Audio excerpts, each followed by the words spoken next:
Trabalho na área do direito imobiliário, direito registral e direito notarial. Vamos iniciar um curso prático da atividade registral e notarial e vamos trazer algumas situações cotidianas para que a gente possa trabalhar, possa desenvolver e enriquecer esse trabalho, tá bom? O curso, ele hoje pela manhã vai ser voltado para o registro civil. No período da tarde, ele vai ter um foco maior no cartório de imóveis. Na quarta e na quinta-feira pela manhã, a gente vai ter uma frente muito maior com o tabelionato de notas, certo? Que faz a parte de preparação de atos, a elaboração de atos, que vai ser utilizado tanto pelo registro civil, quanto vai ser utilizado pelo cartório de imóveis, tá bom? Esse curso ele é ao vivo, está sendo transmitido ao vivo pela plataforma do DPE, e qualquer dúvida, qualquer questionamento, vocês podem sinalizar, vocês podem intervir, para que a gente possa ter uma interação maior, tá bom? Antes de qualquer coisa, eu queria falar um pouco sobre o cartório. O cartório, para mim, ele foi uma grande escola. Eu tive a oportunidade de ter uma experiência multidisciplinar, certo? Um crescimento profissional muito grande e um crescimento pessoal também. Tive a oportunidade de conhecer pessoas das mais diversas capacidades, tanto técnicas quanto a capacidade interpessoal, e isso me enriqueceu bastante, certo? Comecei atuando como escrevente de cartório, depois eu progredi e fui para tabelião substituto de 2 comarcas do interior. Hoje eu sou advogado e presto consultoria para cartório, tá bom? Na atividade de hoje, nós vamos começar com o registro civil, certo? E vamos falar basicamente o que é o registro civil, certo? O homem, ele necessariamente, ele vive em sociedade, ele depende da sociedade para sobreviver, certo? E o direito, ele surgiu da necessidade do homem, certo? Então, o registro civil, ele vem para regulamentar, ele vem para registrar, vem para documentar os atos que são praticados na vida civil. Os atos que o homem pratica na vida civil, certo? São registrados, são documentados pelo registrador do cartório civil, tá bom? Então, se tem um nascimento, o nascimento ele vai ser registrado no cartório de registro civil. Se a gente tem um óbito, vai passar pelo cartório do registro civil. Se alguém pretende casar, vai ser através do cartório de registro civil, certo? Então, o cartório de registro civil, ele abre a vida do homem, abre a vida do cidadão, do ser humano, e ele encerra a vida do ser humano. E passa por diversos momentos em todas as suas fases. Tá bom? Oi? Oh, perdão, é porque tem um passador aqui.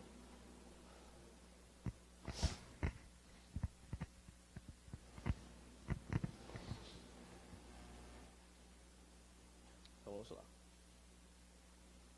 Então, aqui, só retornando o slide anterior, certo? Os atos do registro civil se referem sempre à pessoa, ou seja, o ser humano, ente capaz de direitos e deveres no ordenamento civil. Durante todos os cursos que eu ministro, toda a conversa que eu tenho sobre o cartório de direito civil, eu costumo dizer o seguinte: o tabelião, o registrador, talvez nunca precise do juiz, nunca precise de uma sentença, mas o juiz, com certeza, vai precisar do registrador, vai precisar do notário, certo?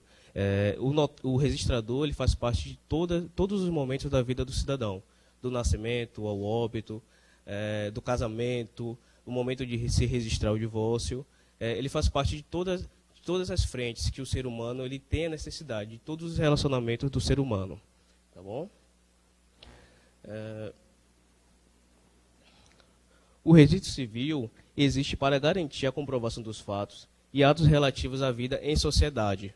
Então, como eu já falei um pouco antes, se você vai realizar um casamento, é o registrador que vai cuidar, vai tomar todas as medidas necessárias para que aquele casamento ele não tenha nenhum vício, certo? E você possa, enfim, ter um casamento sem trazer nenhum prejuízo para o seu cônjuge ou para a sociedade.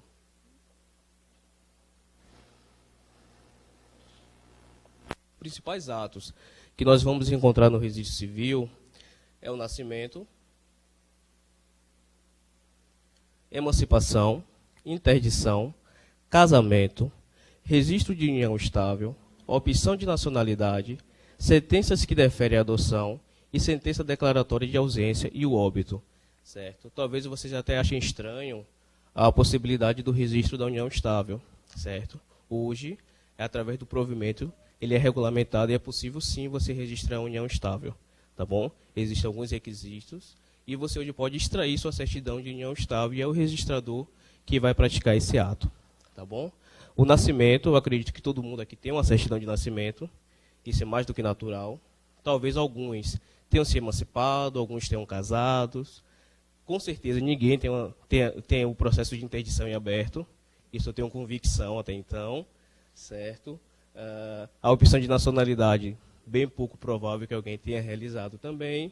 Certo? E, infelizmente, em algum momento, vamos ter uma certidão de óbito. Certo? Que vai ser o encerramento da nossa vida em sociedade. Tá bom?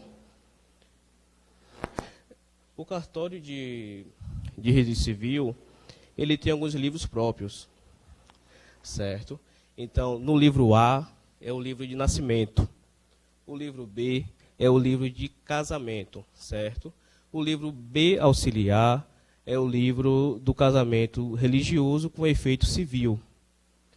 O livro C é o livro de óbito, certo? O livro C auxiliar é o livro de natimorto. E temos o livro E, certo? Eu não coloquei o livro D, que é o livro de proclamas, tá bom? Ele não é muito utilizado, é muito mais um livro interno do cartório, mas a gente tem o livro E. O livro E é aquela gaveta do armário que a gente não sabe para que utilizar e acaba colocando tudo, certo? Então, todos os outros atos que não têm um livro específico, eles vão ser direcionados para o livro E, tá bom? Então, emancipações, interdições e ausências, nascimentos, casamentos de brasileiros ocorridos no estrangeiro, registro de sentença de opção de nacionalidade, registro de sentença de separação e divórcio prolotadas em comarca diferente da qual foi realizado o casamento e o registro da união estável. Tá bom? Todos os livros eles vão ter obrigatoriamente 300 folhas. Isso é uma regra básica que deve ser seguida, tá bom? Cada cartório ele tem um livro específico. No caso do tabelionato, ele tem 200 folhas. No registro civil, obrigatoriamente, todos os livros terão 300 folhas. A folha 01 vai ser a folha de abertura do livro e a folha 300 vai ser a folha de encerramento e atestando que aquele livro ficou arquivado naquele cartório, que pertence ao acervo do cartório. Tá bom?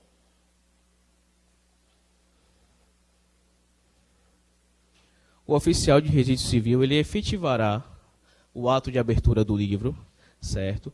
Após a conclusão de todas as folhas, que deve seguir de forma cronológica, não é possível reservar uma folha específica. Ele vai elaborar o ato de encerramento, a folha de encerramento, e vai arquivar aquele livro, certo? E só uma observação: o livro ele não pertence ao registrador. Ele é um tutor, ele é um guardião do livro, mas o livro pertence ao Tribunal de Justiça, pertence ao Estado. Certo? No final, o termo de encerramento com observação que o livro pertence ao arquivo do cartório. E diante de tantas situações que podem existir, certo? Alguns questionamentos eles são tão evidentes que fazem parte do nosso dia a dia e talvez a gente não saiba como responder. Se o bebê nasceu com vida e morreu de um parto, como é que eu vou registrar? Eu vou registrar ele diretamente, vou fazer a certidão de óbito? Eu preciso fazer a certidão de nascimento para depois fazer a certidão de óbito? Qual é o procedimento? Ele é um natimorto, ele nasceu com vida, certo? Então, todas essas situações vão trazer um impacto imediato no registro civil e tão logo também vão trazer no processo de sucessão. Certo? Como realizar um registro tardio? Eu conheço uma pessoa, tenho um vizinho que ele tem 14 anos e até hoje não tem a certidão de nascimento, certo? Se essa pessoa não tem a certidão de nascimento, ele não consegue emitir os demais documentos da vida civil, ele não consegue seguir a vida dele. Então, como é que eu posso fazer o registro dessa pessoa que tem 14 anos? Esse homem que tem 21, 22 anos e não tem a certidão de nascimento, certo? Como é que eu posso regularizar essa situação? Eu tenho uma certidão de nascimento, de casamento, que quando eu fui tirar uma segunda via, constou que ele não está no arquivo do cartório. Aquela certidão é simplesmente um papel em minha mão. Como é que eu faço para regularizar minha situação? E por incrível que pareça, o fato de você ter uma certidão em sua mão e chegar no cartório para pegar uma segunda via e não conseguir, não é algo tão incomum, certo? É muito comum, certo? Você chegar no cartório e dizer, olha, eu tenho minha certidão, eu quero tirar uma segunda via, e você perceber que o seu casamento ele não foi registrado, você perceber que o seu nascimento ele não foi registrado, certo? Então existe todo um processo de regulamentação e de regularização da vida da pessoa. Para a gente ilustrar como vai ser esse trabalho, eu já trouxe alguns casos para que a gente possa trabalhar em grupo, certo? Alguns casos para que a gente possa trabalhar em grupo. Então, nesse momento, eu vou pedir que vocês se dividam em grupos de 3, de 4, que consigam dividir por atividades diferentes. Eu vou passar um caso de estudo, vocês vão discutir, e a partir daí vamos encontrar uma solução para o caso que foi apresentado. Tá bom? Atenção, vamos retornar às atividades. Nós estamos ao vivo, certo? Depois desse momento de discussão dos trabalhos, cada grupo vai apresentar um membro. Esse membro vai relatar o caso, vai demonstrar qual a solução que o grupo deu para o caso, e após isso vamos construir uma resposta juntos, certo? Tanto o grupo daqui, que está presencial, quanto o grupo do interior, ele pode intervir, certo? E colaborar com a resposta, tá bom? Do grupo do caso 01, a Alessandra ela vai explicar o caso inicialmente e depois vai posicionar qual foi a resposta do grupo. O nosso caso foi João, Paulo, José e Joana são filhos de Isabel do Brasil, com idade de 8, 14, 17 e 27, respectivamente. Após 5 anos do nascimento do último filho, o avô, Pedro de Portugal, decidiu realizar o registro de todos os filhos. Com a morte de Isabel do Brasil, no ato de abertura do inventário extrajudicial, os herdeiros perceberam que os 2 filhos mais velhos possuem o nome da genitora correto e os 2 filhos mais novos estão registrados como filhos de Isabel de Portugal. Para dar continuidade ao inventário extrajudicial, quais procedimentos deverão ser tomados para regularizar a situação registral no registro civil de pessoas naturais?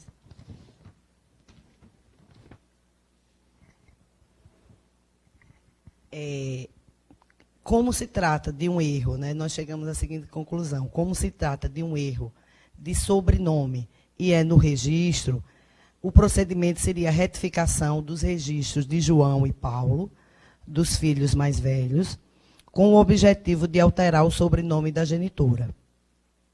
Seria necessário, então, uma ação de retificação judicial, né? Porque não seria um erro material, nem um erro de fácil constatação, né? Que é erro evidente ou de fácil constatação. Então, a ação deve ser instruída com a certidão de nascimento dos 2 outros filhos, para que o juiz possa constatar pelo nome dos avós maternos que a mãe é a mesma, né? E depois da sentença será expedido o mandado de averbação e encaminhado por cartório de registro onde foi efetuado o nascimento, onde foi feito o registro dos nascimentos dos filhos. Correto. Sobre o posicionamento da Alessandra, ficou alguma dúvida que o grupo queria esclarecer, queria perguntar? Tem algum questionamento que pode ser feito, pode ser direcionado à Alessandra, que o grupo queria fazer?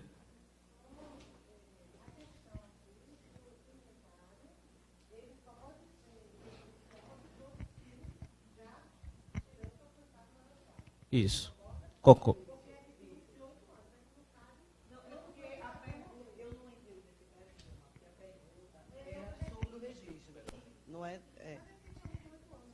Como a pergunta não estava direcionada, a gente percebeu isso, mas não estava vinculada não estava ao inventário extrajudicial, e sim apenas com relação ao nome, aí eu falei isso. Mas, assim, é bom dizer... Vou só passar o microfone para ela para repetir a pergunta. Tá. Tá bom? Nosso grupo está questionando só a questão das idades dos filhos de Isabel, que, em ela tendo falecido os filhos maiores, correria o inventário extrajudicial mediante acordo de todas as partes. Se houver algum menor, não.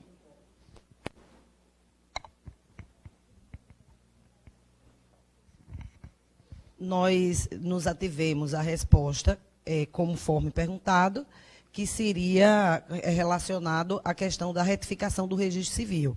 Mas realmente seria assim, no inventário extrajudicial era necessário que todos os filhos fossem maiores. Diante da exposição do grupo 01, junto ao slide, eu já fiz a construção da resposta, certo? Só quero deixar claro que não existe uma resposta certa ou uma resposta errada. O que existe é a resposta mais adequada para o caso, tá bom? Então, eu vou fazer a exposição da resposta, que está muito parecida com a sua, certo? E qualquer dúvida que o grupo venha ter, pode levantar, fazer questionamento e perguntar e interagir, tá bom? Então, vamos lá. Inicialmente, tem que fazer a emissão da certidão de inteiro teor no cartório de registro civil de pessoas naturais, certo? Para constatar se de fato foi um erro material ou se foi um erro que foi realizado junto ao livro de registro, tá bom? Certificando essa situação, vamos reunir a reunião dos documentos necessários para comprovar os fatos. Que documentos são esses? A certidão de óbito, RG, algum documento que comprove realmente o vínculo que existe e que, de fato, aquele nome que está registrado ele está equivocado, que ele está errado. Então, vamos reunir toda essa documentação. O terceiro passo é a ação de retificação de registro público, certo? E ela tem fundamento no artigo 110 da Lei de Registro Público. Então, vamos direcionar ao juiz da Vara de Registro Público, vai ser ouvido o Ministério Público, após o parecer do Ministério Público, o juiz vai sentenciar, tá bom? Com a sentença, vamos partir para a próxima etapa, que é a retificação de assento com base na sentença proferida, certo? Vai ser expedido um mandado para o registrador efetuar a correção do nome e, com base no mandado, vai se verificar se é necessário ou não adequar o nome, adequar as informações que estão no livro, certo? E a terceira etapa, por fim, é a obtenção da nova certidão, certo? Fazendo todo esse trâmite, a gente vai cuidar da parte inicial, da regularização registral dos herdeiros, tá bom? Após essa etapa de regularização registral, vai se tomar a medida do inventário, seja ele extrajudicial ou seja ele judicial, certo? Como no caso nós temos dois menores aqui que são envolvidos, que são herdeiros do caso, não há possibilidade de se fazer o inventário pela via extrajudicial, somente pela via judicial. E de todo modo, seria necessário fazer retificação antes de iniciar os procedimentos, tá bom? Sobre esse questionamento, sobre esse caso, ficou alguma dúvida que o grupo gostaria de perguntar, que gostaria de interagir? Não? Então podemos passar para a próxima etapa, o próximo caso. Seria o grupo 2.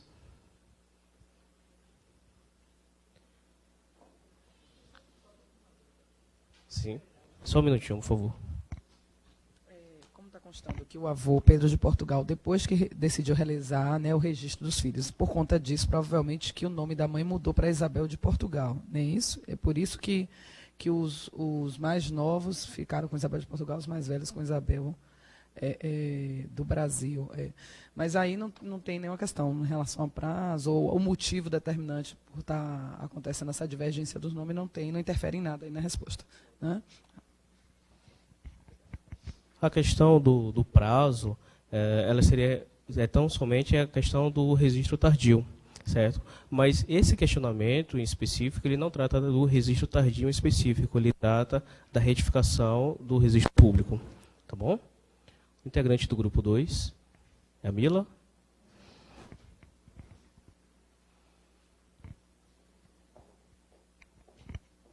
Olá, pessoal. Então, o nosso caso foi o seguinte. Maria, casada há 15 anos com João, tenta engravidar há pelo menos 12 anos, sem sucesso. Após a execução de vários procedimentos, optam pela reprodução assistida.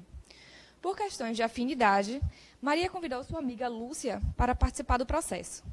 A primeira tentativa foi um sucesso e Lúcia engravidou de trigêmeos. No dia 28 de junho, enquanto estava de férias no sítio que ficava aproximadamente a 30 quilômetros da sede do município, durante a madrugada, Lúcia sentiu fortes dores. Longe de qualquer assistência médica e após longas horas e algumas complicações no parto, o procedimento foi finalizado com o seguinte resultado. O primeiro filho nasceu com vida, o segundo filho nasceu com vida e morreu durante o parto, e o último nasceu morto. Assustada, Lúcia só resolveu iniciar os trâmites do registro após 90 dias. Qual o procedimento para regularizar a situação registral da família? Então,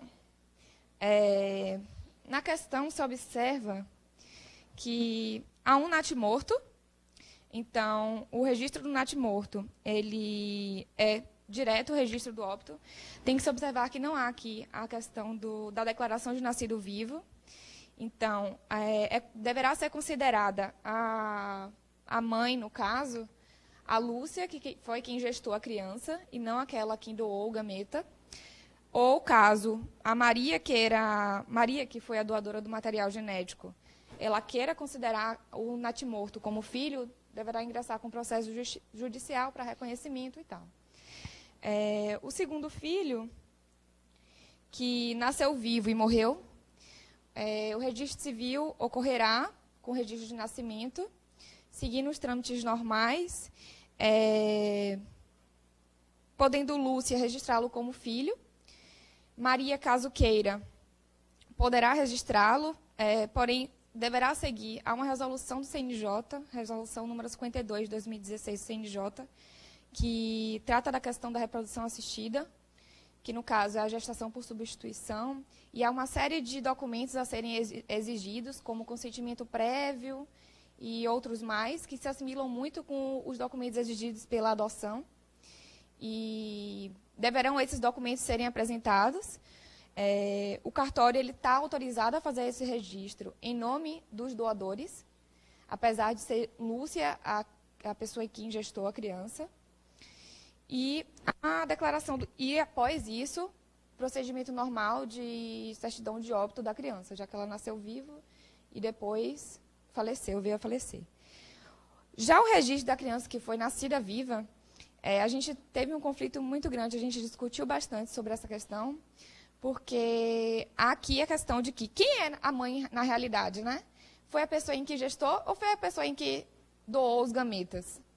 E a gente chegou à conclusão que, caso nós fôssemos os defensores de Maria, que obviamente ingressaríamos com a ação, porque se observa na questão que a Lúcia foi quem deu início aos trâmites do registro. E em nenhum momento fala em que há a declaração de nascido vivo, em nenhum momento fala em que houve esse consentimento, ou seja, não se sabe se há essa declaração ou não. E, enfim,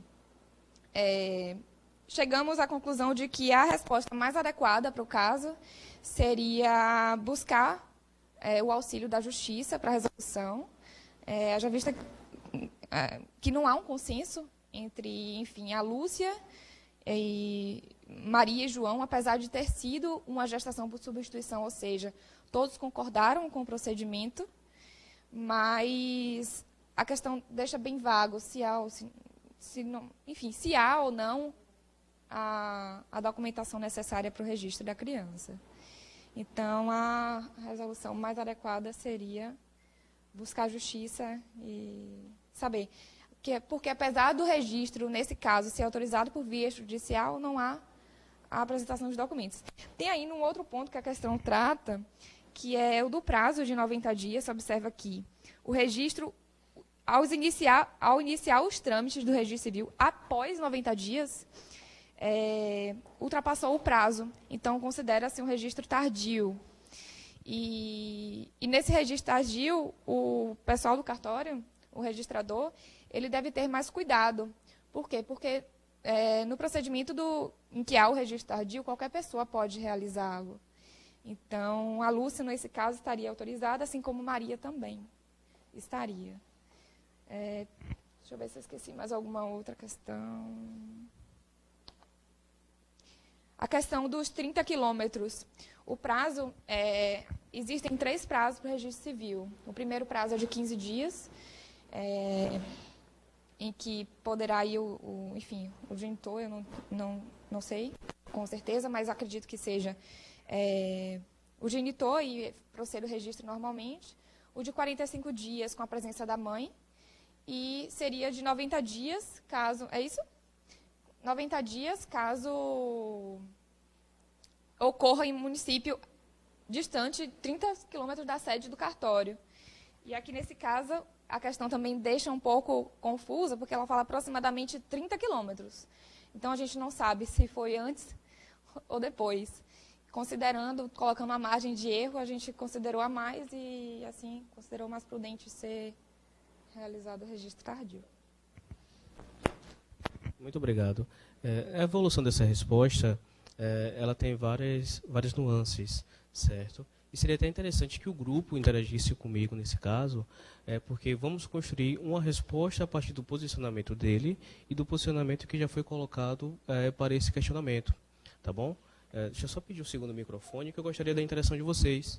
Eu vi que o grupo se interessou bastante pelo caso, está aqui atrás. Isso. Tá bom? Então vamos lá, vamos começar aqui a solução do caso 2. Tá bom? Inicialmente, o que é que nós temos? Nasceu com vida, é o primeiro filho, tá bom? Nasceu com vida, então o registro no livro de nascimento, livro A, certo? Não sei se vocês recordam, mas logo lá no início eu fiz a distinção de quais são os livros que existem no cartório para facilitar esse momento agora, o momento das respostas. Então ele nasceu registrado no livro A, tá bom? O segundo filho nasceu com vida e faleceu. Então o que é que aconteceu? Ele vai ser registrado no livro A, ele vai ter uma certidão de nascimento, ele vai ter um nome, certo? Porém ele faleceu, então ele vai ter a certidão de óbito, certo? No livro C. Tá bom? Então, nesse caso, ele vai ter a certidão de nascimento, identificando que ele nasceu. Se mesmo que durante 1 segundo ele tenha respirado, ele tenha vida, certo? Ele vai ser constatado que nasceu com vida e logo em seguida faleceu. E isso tem uma repercussão na questão sucessória, certo? É importante que a gente fique atento a esse ponto do natimorto e do nasceu com vida e logo em seguida faleceu. Há uma repercussão sucessória por trás disso aí. O terceiro ponto é o que nasceu morto. Então, ele é um natimorto e vai ser no livro C auxiliar. Tá bom? Então, já construímos o panorama do resultado dessa gestação. Tá bom? Foi uma gestação traumática, então, de 3 filhos que poderiam nascer. Somente um nasceu com vida e o outro permaneceu vivo. O segundo que nasceu com vida veio a falecer. Então, vamos construir a resposta a partir daí. Tá bom?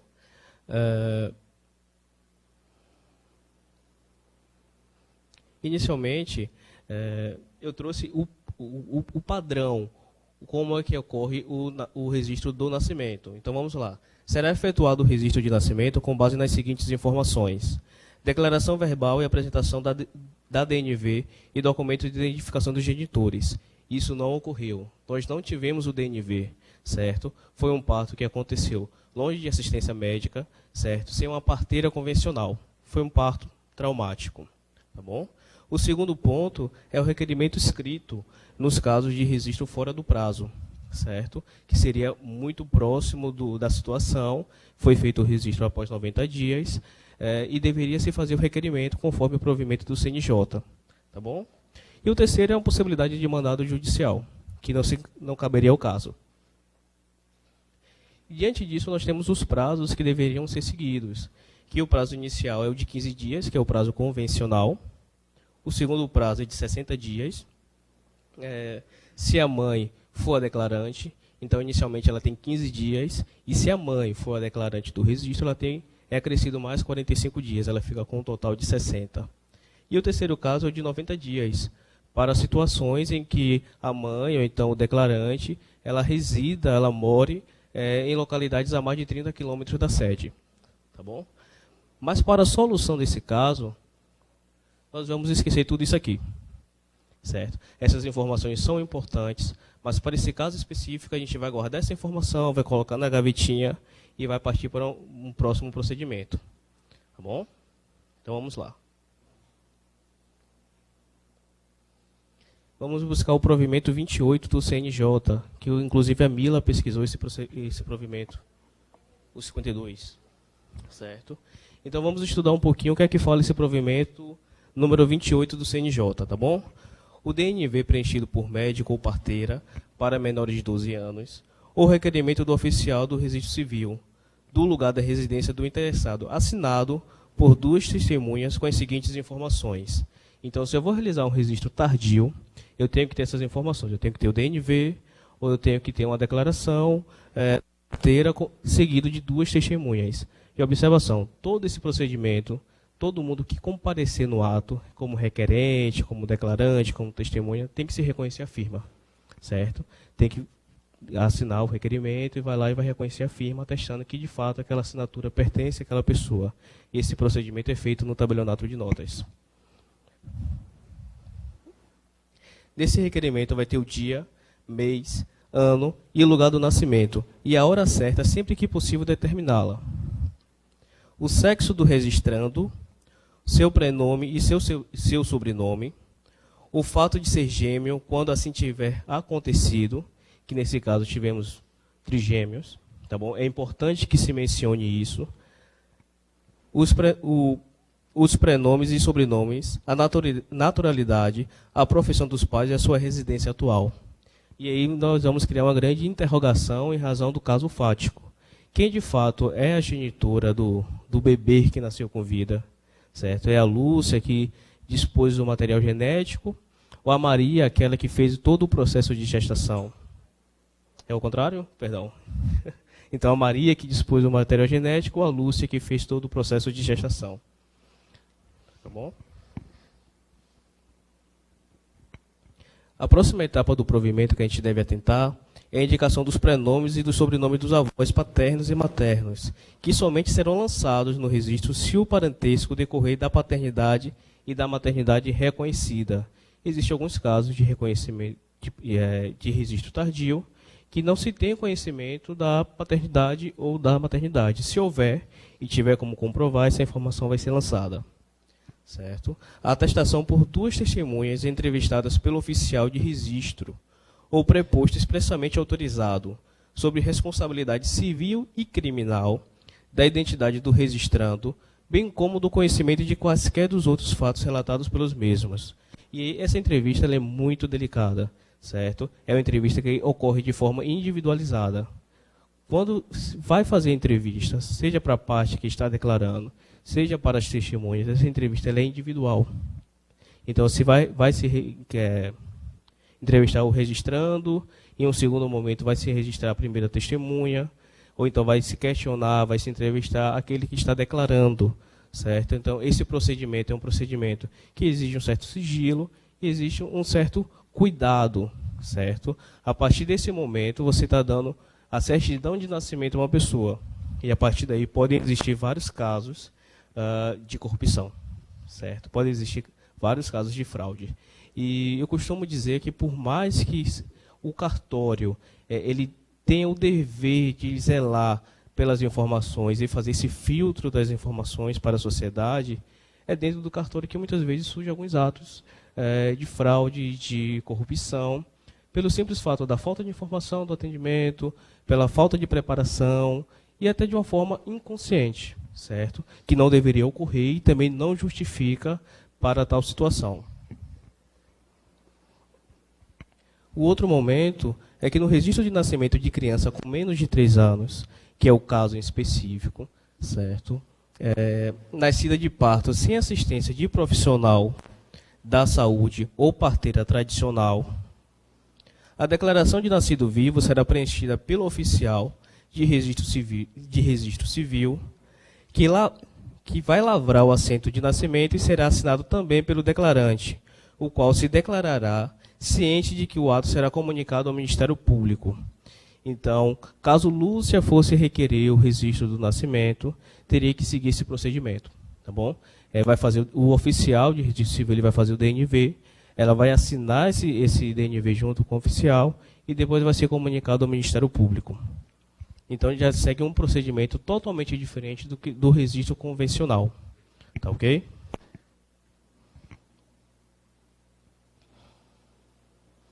É que eu acabei passando o slide e vocês não acompanharam.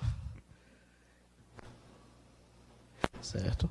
Em razão da reprodução assistida, o registro poderá, eu chamo a atenção para o fato dali do poderá, certo? Não é uma obrigação, ele pode ser, certo? Ser feito consignando-se o nome da doadora genética como mãe. Ele poderá, não necessariamente ele vai ser, certo?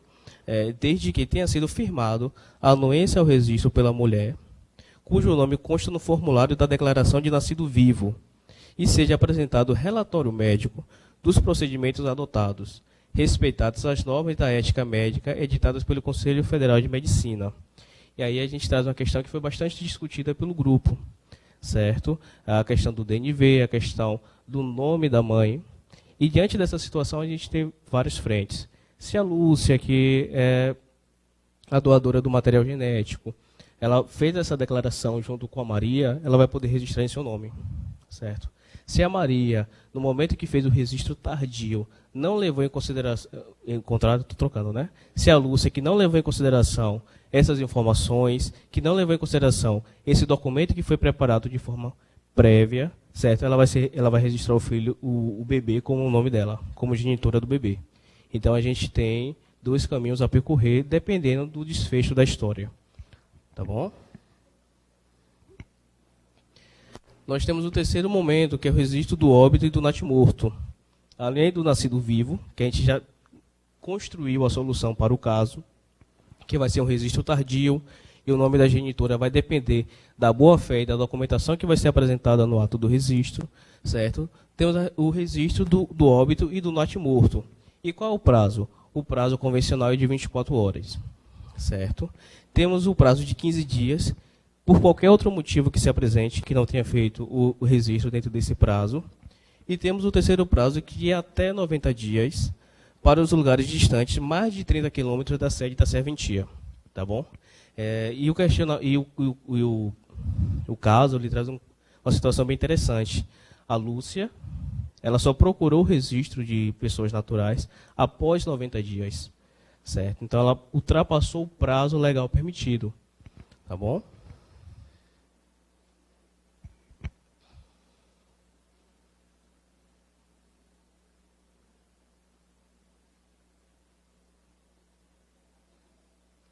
Então, o registro do óbito e do natimorto, ele também segue um procedimento. E qual será esse procedimento? Inexistindo médico na localidade e tendo óbito causa natural, o responsável pelo falecido, acompanhado das 2 testemunhas, comparecerá à serventia solicitando o preenchimento do formulário e da declaração de óbito. Nesse caso, é o que chega mais próximo da situação fática, certo? Não teve assistência médica, não teve parteira convencional. Então, o mais adequado é que se faça a declaração acompanhada de 2 testemunhas. A declaração de óbitos feitas após o decurso do prazo legal, se o oficial suspeitar da falsidade da declaração, poderá exigir prova suficiente e remeter ao juiz da comarca, certo? É um caso que chega muito próximo do que foi apresentado. Ela teve trigêmeos, a princípio, era uma gestação de trigêmeos, certo? Desses 3, apenas um nasceu com vida e permanece vivo, o outro que nasceu veio a falecer, e após 90 dias, ela vai iniciar os procedimentos para registro do nascimento e do óbito. Caso o oficial ele entenda, ele tenha alguma suspeita sobre esse registro, ele pode comunicar ao juiz da vara de registro público sobre o ocorrido. Sim.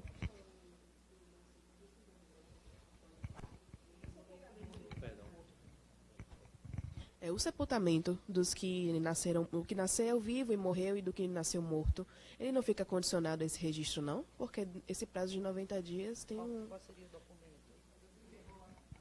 Perfeito. Todo sepultamento, ele só vai acontecer se houver a certidão de óbito, certo? Não pode ocorrer o sepultamento sem certidão de óbito, via de regra, certo?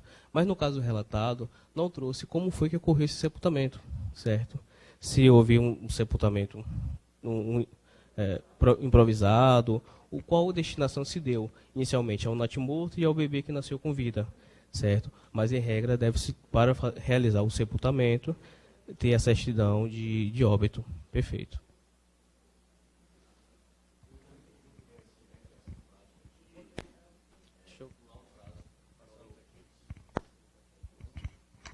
Eu não entendi muito bem a implicação prática de ultrapassar o prazo de 90 dias em relação ao requerente. Isso.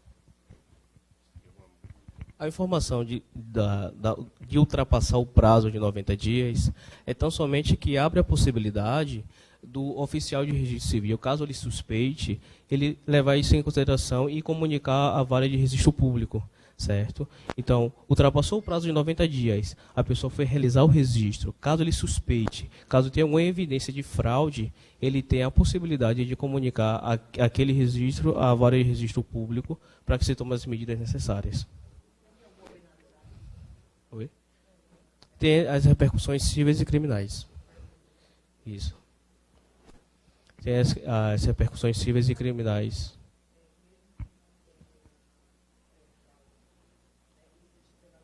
Não. Penalidade pecuniária nenhuma. Nenhuma. Oi? Não tem um nome quando acontece isso, que ele suspeita, que o oficial suspeita e vai para o juiz. É o quê? De verificação, de impugnação? Não. Simplesmente é um ato de comunicação ao juiz, certo? Ele vai comunicar e a partir daí vai ser comunicado ao Ministério Público e aí vai ser aberto um processo para se averiguar essa situação. O que a senhora pode estar levantando é a situação da suscitação de dúvida, que é um procedimento que o próprio registrador, quando ele tem dúvida sobre um procedimento, então quando a parte tem alguma dúvida sobre o ato que está sendo praticado pelo registrador, ele faz a suscitação de dúvida inversa. Quando o registrador, então quando o tabelião ele tem alguma dúvida, ele suscita a dúvida diretamente à vara de registro público. Tá bom? Mais na frente vamos falar da suscitação de dúvida inversa e da suscitação de dúvida convencional. É bem interessante, tá bom? Então vamos à solução do caso. O bebê que nasceu com vida tem o registro de nascimento do livro A, conforme o provimento 28 do CNJ, certo? É a forma mais adequada de se registrar esse bebê, passado o prazo de 90 dias. O segundo momento é obter autorização para constar como mãe a doadora do material genético e laudo médico comprovando a técnica utilizada. E aí parte de uma série de documentos preparatórios. Essa declaração tem que ser através de instrumento público, certo? Tem que ter todos os relatórios do médico que fez o acompanhamento de que realizou o procedimento, tá bom? Somente com essa documentação é que a doadora genética pode ser registrada como mãe do bebê. O segundo momento, você está falando da questão da mãe socioafetiva.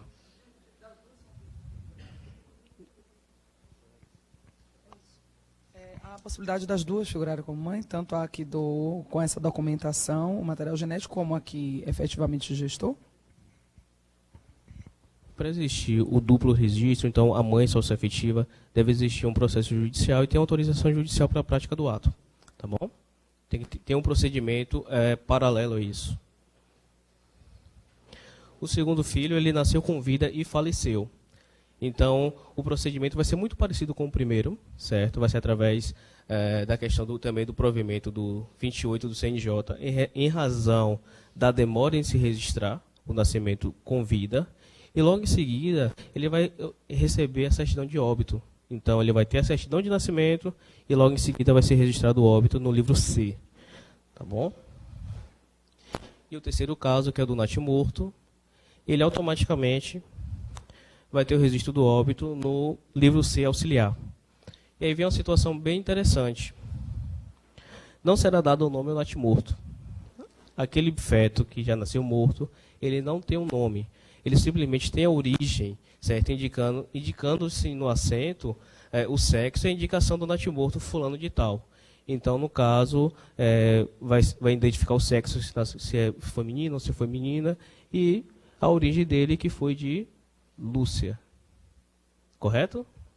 Perfeito. Sobre esse caso 2, que foi o caso do grupo 2, que foi um caso complexo, que ele levanta várias situações que podem ser trabalhadas. Ficou alguma dúvida do grupo?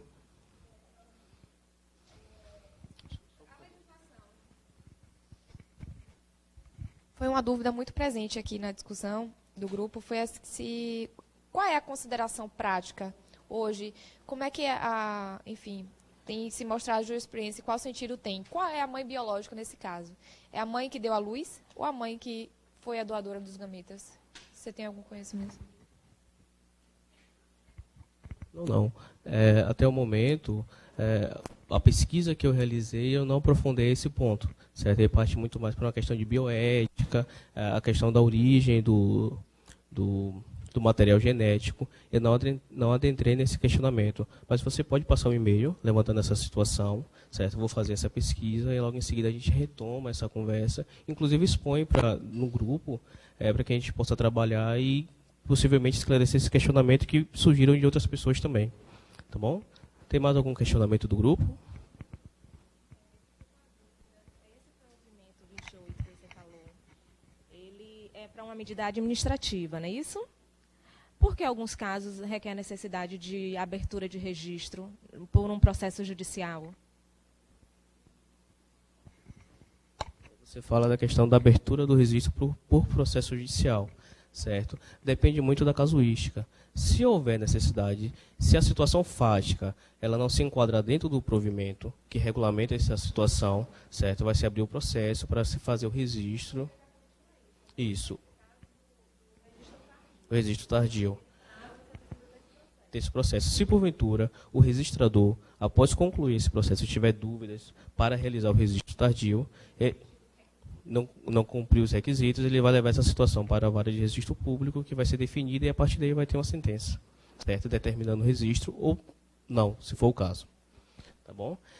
Tem uma situação bem peculiar referente a registro tardio, que quando há o registro com duplicidade, o registro tardio com duplicidade, certo? Esse registro que foi duplo, que não deveria existir, ele é cancelado e permanece o registro mais antigo, certo? Mantendo-se a anotação à margem do livro.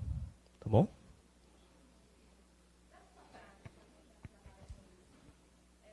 Porque aqui em Salvador, eu vejo muito assim, as pessoas chegam lá na Defensoria Pública já para entrar com processo de abertura, como se o cartório nem se prontificasse a fazer essa medida administrativa. Como é que você vê isso na prática? É um problema de Salvador, da Bahia? Por que aqui eles botam tanta dificuldade para fazer esse requerimento administrativo? Isso depende muito da casuística. Pode ser uma questão de dificuldade realmente do fato em si, que depende de uma análise mais próxima do juiz e uma sentença determinando que se realize o registro, certo? Como também pode ser a situação que o cartório ele faltou uma preparação técnica, orientação melhor, ou até o próprio cliente, ou então o próprio assistido, que foi diretamente à defensoria e sequer procurou o cartório inicialmente para tratar essa situação. Então, depende muito do caso a caso. Normalmente, o que eu percebo do registro tardio é que as pessoas que procuram o registro das pessoas, registro civil, que procuram o registrador, atendendo os requisitos, eles conseguem realizar sem grande dificuldade. Tá bom? Sobre isso, ficou mais algum questionamento que vocês queiram levantar? Tem alguma dúvida que vocês desejam levantar? Alguma consideração a fazer sobre a resposta do grupo ou sobre o que foi apresentado? Cabe lembrar que aqui não existe uma resposta pronta, aqui é uma construção do conhecimento e essa intervenção, esse trabalho em equipe, ele é importante para a consolidação do conhecimento, tá bom? Esse procedimento de registro de gestação por substituição, ele ocorria de modo processual, via processual, desde quando ele vem ocorrendo por via extrajudicial na prática? Porque tem 52 CNJ, que é recente, que é do ano passado, 52. Mas ele tem sido utilizado? Como é que os cartórios eles têm encontrado assim, segurança em aplicá-lo, esse tipo de coisa?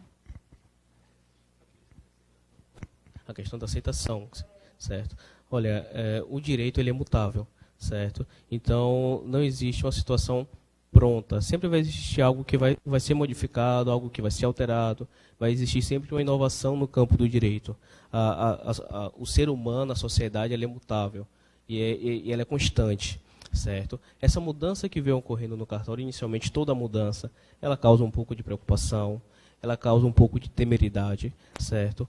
Mas o que eu venho percebendo é que o cartório, com a preparação técnica dos seus profissionais, os registradores com a sua preparação técnica, eles têm evoluído nesse quesito.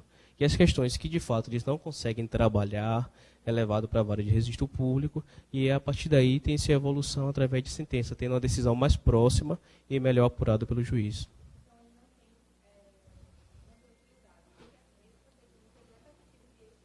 E é extrajudicial. Isso, show.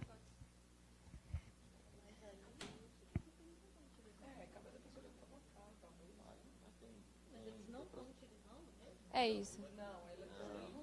Não sabe. Então depende muito do cartório. Só para dar publicidade, está perguntando sobre a frequência de utilização desse tipo de procedimento nos cartórios, correto? Certo? Depende muito do perfil da cidade, certo? Se esse procedimento é mais comum na cidade do interior, mais comum na cidade da capital, certo? Depende muito do polo, da região, certo? E também isso vai demandar do cartório. Se o cartório não tem esse tipo de necessidade, obviamente que ele tem essa informação, só que não utiliza de forma tão frequente. De contrapartida, um cartório que fica em uma cidade onde há um maior índice desse tipo de gestação, da gestação assistida, haverá um cartório que vai ter uma equipe preparada para atender bem melhor. Tá bom? Tem mais algum questionamento que vocês querem fazer sobre esses pontos? Podemos avançar? Pronto, o grupo 3, pode vir, por favor.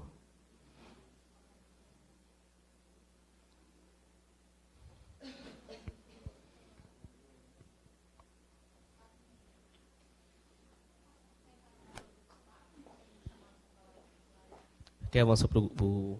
chegou o 3?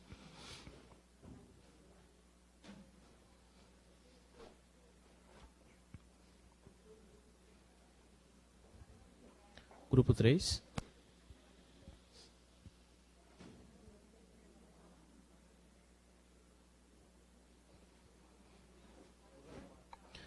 Então, eu avanço para o grupo 4, depois eu retorno para o grupo 3. Vocês acham melhor? Não? É Jamile, né? Juliana, perdão. Nós ficamos com... Minha equipe ficou com o caso 3. Diz assim, João e Maria contraíram núpcias em 12/6/2017 e realizaram um casamento religioso com efeitos civis. Após 2 anos, tiveram um filho e realizaram os trâmites de registro conforme determina a lei. Após alguns anos, foi necessário emitir a certidão de nascimento do filho e perceberam que ele não está registrado, mesmo apresentando uma cópia da certidão da época do seu nascimento. E ao requerer uma cópia de sua certidão de casamento, perceberam que nunca foram civilmente casados. O líder religioso deixou de apresentar os documentos necessários ao cartório para concluir os procedimentos de registro, conforme determina a lei. Diante do exposto, pergunta-se como João e Maria podem regularizar a situação registral da família. A gente discutiu um pouco ali entre o grupo e tal, e a gente meio que chegou no consenso de que a gente dividiu para resolver esse questionamento. Primeiro, a gente pensou na forma como seria mais fácil para regularizar a situação da criança que tinha uma cópia do registro, mas que não tinha, eu não conseguiu a emissão dessa certidão. Como eles tinham uma cópia, a gente pensou que seria mais fácil por causa desse registro, porque já tinha a cópia, chegaria aí no próprio cartório e conseguiria fazer um registro tardio. A gente imaginou que seria essa a melhor alternativa. E para requerer a cópia da certidão de casamento, embora casados no religioso, né, e a gente chegou, depois das pesquisas também, vimos que se a gente trouxesse uma declaração desse líder religioso, porque, na verdade, o problema maior foi porque o líder religioso deixou de apresentar os documentos que ele teria a obrigação de apresentar. Então, teria que apresentar essa documentação que ele deixou de apresentar e também uma declaração de testemunhas também.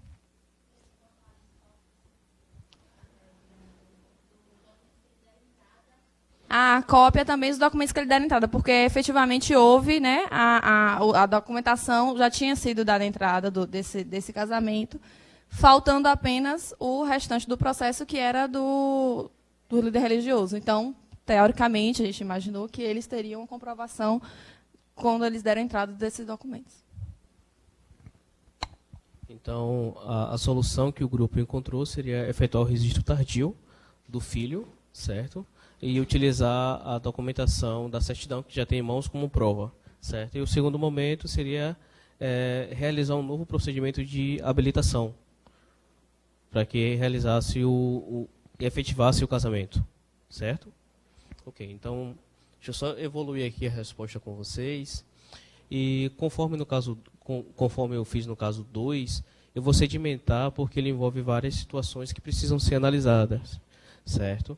E no decorrer dessa evolução, vocês podem interromper e podem questionar para que a gente possa construir essa resposta juntos, tá bom? Inicialmente, vamos falar da questão do nascimento, que é o artigo 469 do Código de Normas da Bahia. Nos casos em que tenha sido fornecida a certidão... Tá não? Perdão. Nos casos em que tenha sido fornecida a certidão sem efetuar o devido registro, o interessado pode dirigir-se ao oficial e requerer por escrito para que seja lavrado um novo termo observando os seguintes requisitos, certo? Então, o primeiro passo, qual vai ser? Eu percebi a situação, identifiquei o problema, eu vou procurar o oficial e vou relatar para ele e vou requerer. E no requerimento eu vou ter que apresentar a apresentação de documentos, os quais atestem o lapso, requerendo ao oficial que o registre o livro atual, com todos os dados do documento apresentado, certo? Para a comprovação da veracidade dos fatos, o oficial fará busca nos arquivos de nascimento da serventia em loco e requererá busca nas serventias dentro da comarca, evitando assim a duplicidade de registro, certo? Então esse é o procedimento talvez mais trabalhoso, é você buscar cada cartório de registro civil da sua comarca e obter uma certidão negativa de registro, certo? E a maior dificuldade normalmente esses registros são registros antigos, e fazer uma busca em um livro antigo, nem sempre é uma busca rápida. Com um cartório informatizado, isso facilita bastante, certo? Mas quando se tem que fazer uma busca em um livro, e esse livro, em alguns momentos, ele está deteriorado, esse livro ele está... muitas vezes ele não existe mais no cartório por diversos motivos, dificulta bastante o processo de registro. Constatando-se a evidência do erro material, o oficial tomará por termo os dados da comunicação apresentada e registrará o interessado no livro atual, em andamento, com fundamento na documentação apresentada. Então, esse é o ponto-chave do registro, certo? Você não vai retroagir, o seu registro ele não vai retroagir, você vai ter um registro novo e vai ter como informações aquela certidão que você apresentou. Então, vamos lá. Quando eu faço o registro tardio, certo? Eu tenho um registro a partir do momento que eu comunico ao cartório e efetuo o registro. Quando eu tenho uma certidão que ela não foi lançada no livro, inicialmente eu tenho um registro antigo, que por qualquer motivo ele não foi feito da forma correta, e eu passo a ter um novo registro. E esse novo registro vai ter informações pretéritas. Então, aquela informação que, se porventura aquela certidão tem algum equívoco, certo? E esse equívoco ele não é percebido pelo oficial, nem é percebido pela pessoa no momento do requerimento, ele vai continuar com aquela informação equivocada, tá bom? Então você passa a ter um novo registro com a informação pretérita.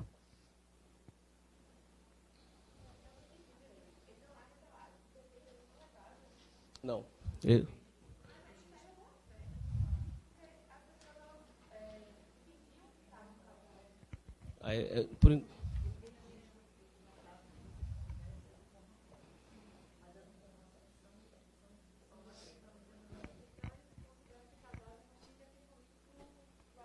Não, nós estamos falando do nascimento ainda, tá bom?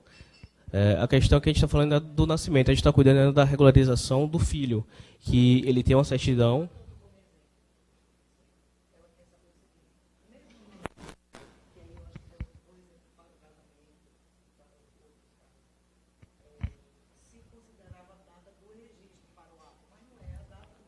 É a data do fato. Certo? certo? A próxima etapa é o seguinte: lavrado o assento no respectivo livro, haverá anotação na certidão atual, com indicação sempre que possível do livro, folha e termo da certidão anterior, para futuras constatações da veracidade dos fatos. Os documentos apresentados serão arquivados, juntamente com os termos de declaração escolhidas no requerimento e demais provas apresentadas. E a terceira fase, e talvez a mais importante, é que o oficial ele fica condicionado a obter uma foto do registrando, certo? E, se possível, coletar suas informações digitais em arquivo digital, certo?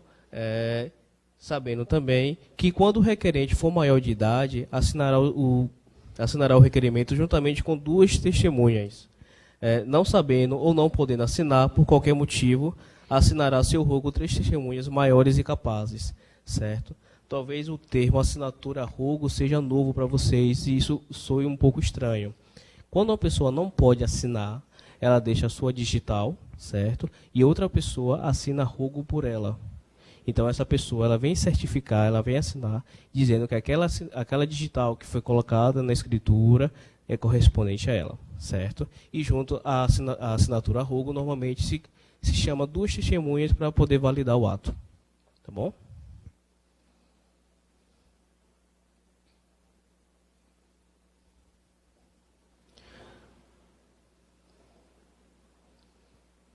Sendo o menor interessado, seu representante legal assinará juntamente com 2 testemunhas. Então, a gente tem 2 situações bem peculiares. Quando a parte ela não sabe assinar, ela vai deixar a sua digital e vai chamar outra pessoa para assinar rogo. Quando o registrando for menor de idade, o seu requerente ele vai assinar junto com 2 testemunhas. E se porventura o genitor não souber assinar, então ele vai deixar a sua digital, vai chamar uma pessoa para assinar rogo e vai chamar 2 testemunhas para complementar o ato. Tá bom? Então, a depender da situação, o oficial ele tem que certificar de todas as formas que aquele ato que ele está fazendo é um ato válido, certo? Que as partes estão de boa fé e que, de fato, aquele que está ali é, de fato, quem está dizendo que é. Avançando para o casamento, ficou alguma dúvida sobre a questão do nascimento? Sobre o fato de eu ter uma certidão de nascimento e quando eu for buscar uma segunda via não localizar no cartório? É uma situação muito comum. Por incrível que pareça, é bastante comum, certo? E vocês podem se deparar com isso na sua trajetória profissional. Ficou alguma dúvida sobre esse ponto? Querem perguntar sobre a questão do nascimento?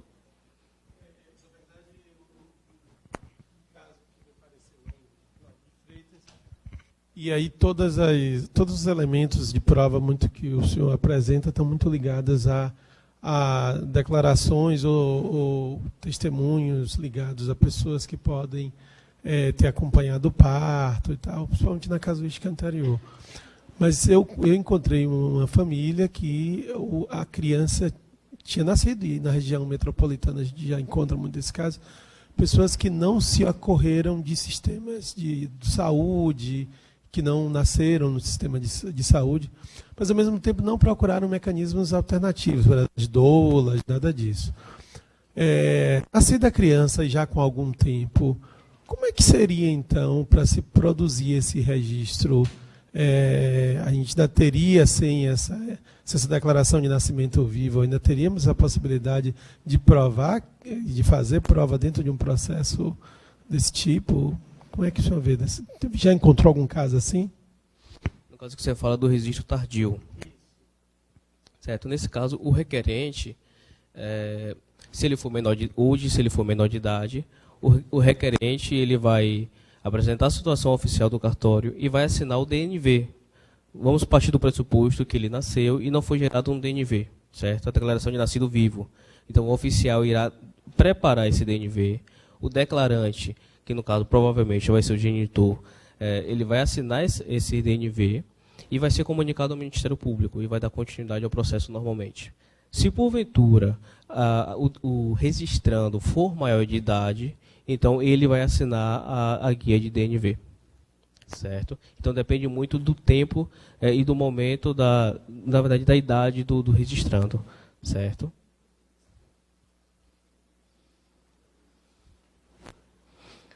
Mas sobre esse ponto ficou alguma dúvida?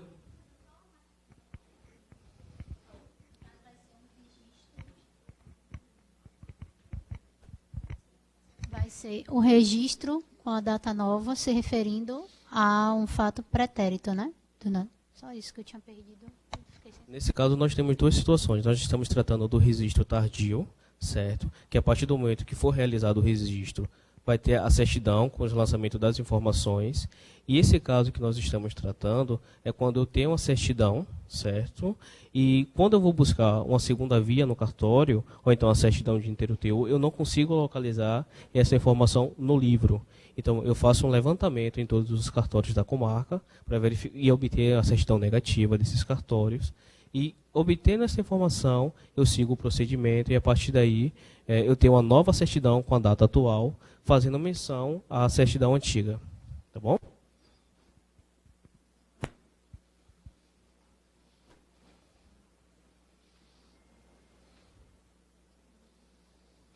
E agora vamos tratar da questão do casamento.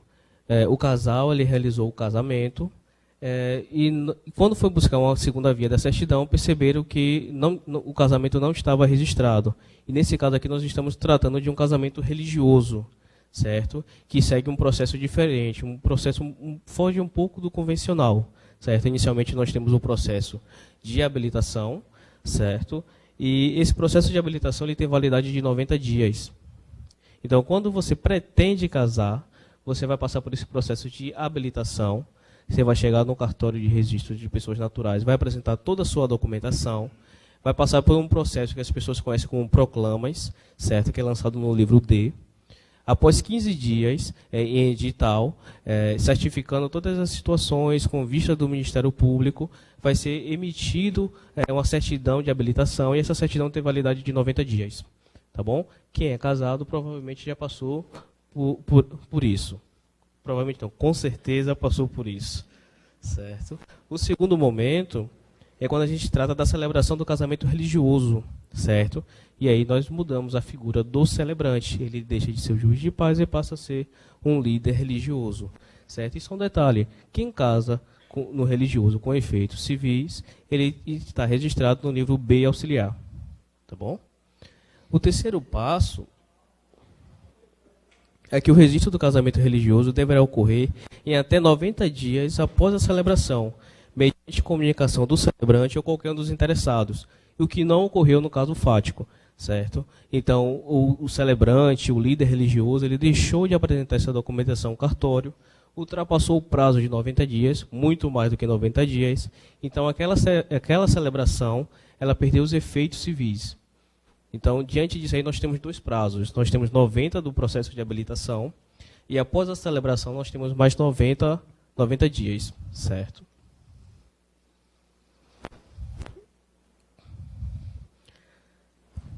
Após o prazo de 90 dias, o casamento religioso dependerá de um novo processo de habilitação.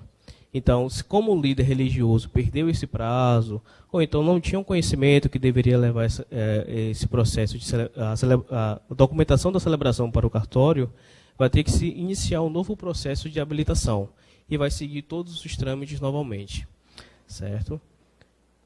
Se o casamento religioso for celebrado sem um processo de habilitação, que por incrível que pareça é muito comum, certo?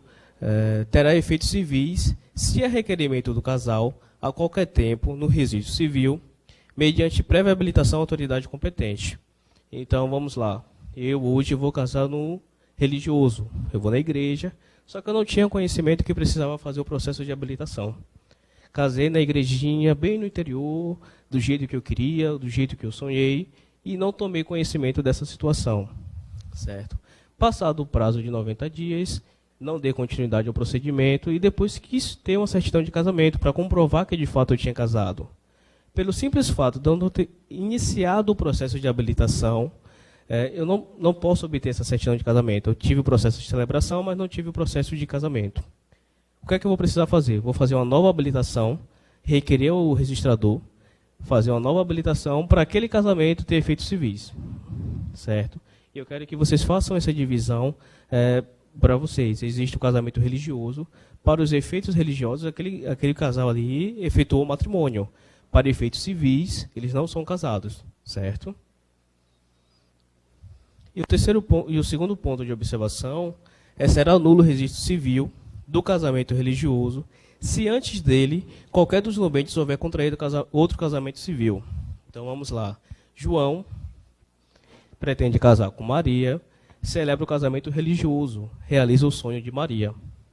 Muito contente, viajam para a lua de mel. João precisa retornar para o Brasil para resolver algumas situações de trabalho. E nesse período conhece Joana. Gosta de Joana e realiza um novo casamento. Se porventura o casamento de João e de Maria não foi registrado e João casou-se com Joana, aquele casamento é nulo, certo? Então, ele vai ser nulo e não vai ter a validade necessária, certo? Então, João foi muito esperto e tentou casar 2 vezes. Então, a gente tem que ter atenção a esse quesito. Será nulo o registro civil do casamento religioso se antes dele qualquer dos nubentes houver contraído outro casamento. Tá bom? Sobre esse ponto aí, ficou alguma dúvida? Então, se porventura, após a celebração, dentro dos 90 dias, não houver sido registrado o processo da celebração do casamento religioso, e caso um dos nubentes venha contrair novas núpcias, aquele casamento religioso perde os efeitos. Ok?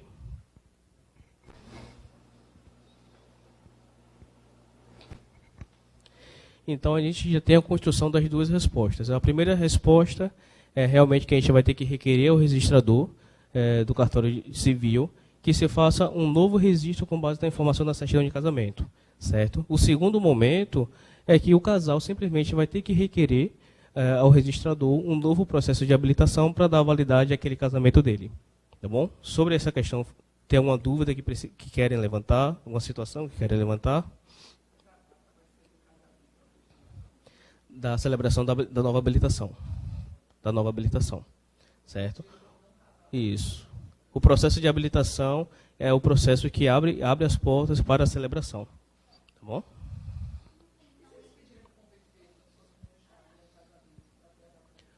Para você fazer a conversão da união estável em casamento e você retroagir a época do início da união, tem que ser através de decisão judicial.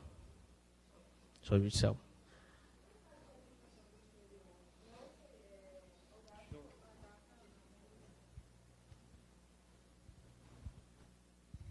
No caso da habilitação posterior, a data do casamento não seria a data do casamento religioso? Não seria esse caso, porque, assim, a gente deu uma olhadinha, tem uma lei, 1100 e alguma coisa, de 1950, que ela fala da questão da habilitação prévia, que seria essa, que você falou, dos 90 dias, e teria a habilitação posterior, que seria justamente a realização do casamento religioso e a posterior regularização desse casamento para que produza efeitos civis. Então, nesse caso, eles falam que a data do casamento em si vai ser a data da celebração do casamento religioso. Então, assim, iria retroagir, no caso, todos os efeitos, assim, vamos assim dizer. Não seria esse caso de habilitação posterior? Porque o que acontece? Se eu realizo a celebração do casamento religioso em até 90 dias, eu efetuo o registro desse casamento, levo para assento e depois obtenho a certidão, que inclusive deve acontecer em até 24 horas quando apresentado. Esse casamento religioso com efeitos civis, ele passa a ter a data da validade a partir da data da celebração.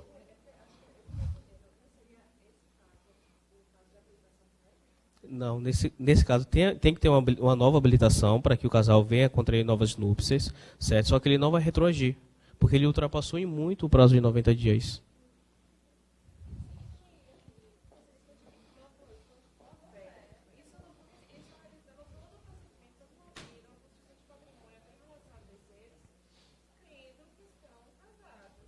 A todo momento, eles sempre acharam que estavam casados.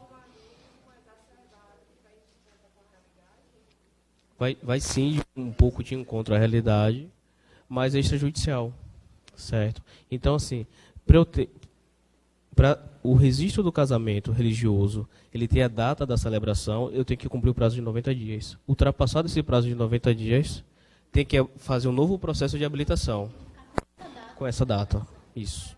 Não vai ocorrer. Isso. Então, isso tem as repercussões se...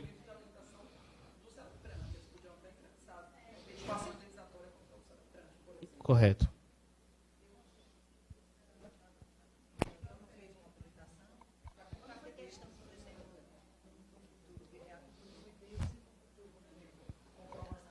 Apesar deles não ter dado causa a essa situação, eles poderiam requerer ao oficial que realizasse o procedimento. Patrimoniais, ter reflexos patrimoniais, certo? Inclusive repercussões perante terceiros, certo? Mas o ponto-chave do casamento é o momento da habilitação. É uma certidão que você vai obter. Foi feita a habilitação, perdeu-se o prazo, certo? Você faz o processo de habilitação e você tem até 90 dias para realizar a celebração do casamento. Foi realizado. Como o casamento foi religioso, ele tem mais 90 dias para levar essa documentação para o cartório e fazer o assento do casamento religioso. Como ele não cumpriu esse prazo, automaticamente a habilitação ela perdeu os efeitos. Então tem que passar por um novo processo de habilitação. E na habilitação que vai certificar que se de fato você pode contrair núpcias ou não.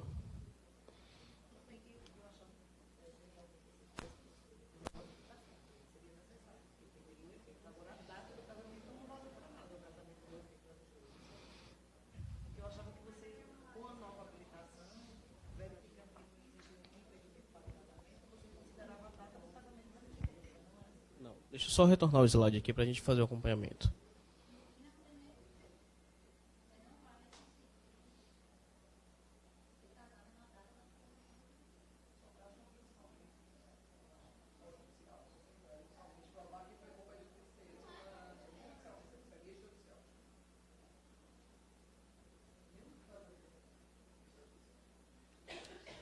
Então vamos lá. O que é que diz a lei? Certo? Se o casamento religioso for celebrado sem um processo de habilitação, terá efeitos civis, certo? Se há requerimento do casal, a qualquer tempo, no registro civil, mediante prévia habilitação à autoridade competente. Então eu casei no religioso e não concluí os procedimentos, tá bom? Então aquele casamento religioso ele perdeu os efeitos. Eu solicito uma nova habilitação e a partir daí eu tenho a data do meu casamento.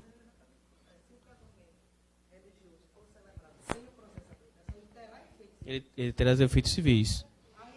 A requerimento. Aí vai fazer uma nova habilitação. Vai ter uma...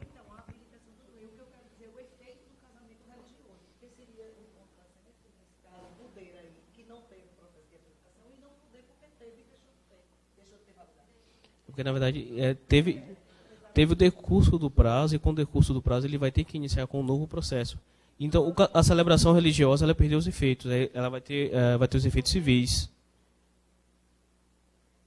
Vai ter os efeitos civis. A celebração religiosa.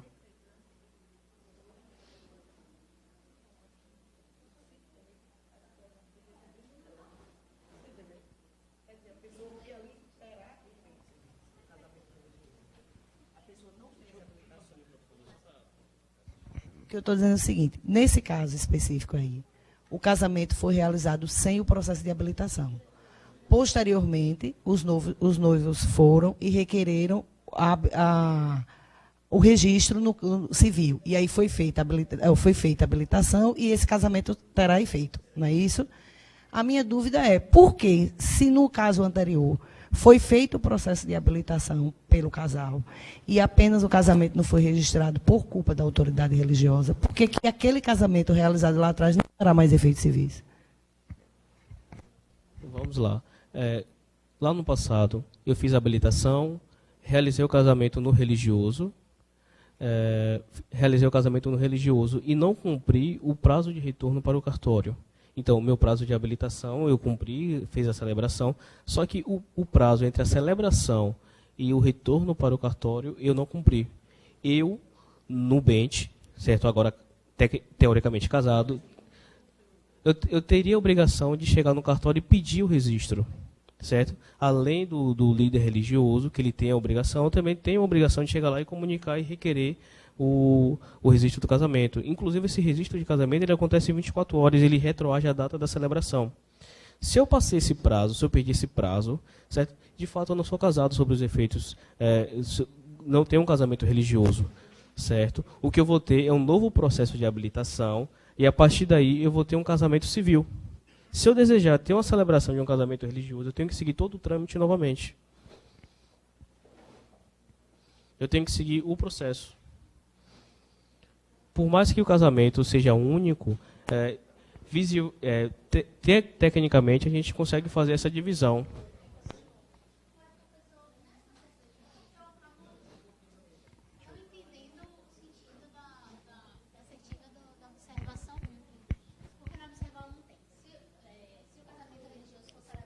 Sem um processo de habilitação.